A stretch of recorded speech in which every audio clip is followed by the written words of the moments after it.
So in today's video, I'll be showing you how to fix Mafia 3 Definitive Edition not launching on your PC. So all you have to do is just to download NVIDIA app.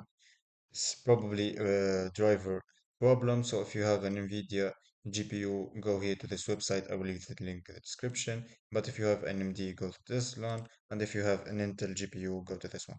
I will leave all three link in the description, and any link in the video will be in the description. After that, just download it. And then set up your NVIDIA. Go to search bar and then open up here. Go to the drivers here and then search for update available and then click on download. After that, what I want you to do is just to go back here and then go to install DirectX files from Microsoft here.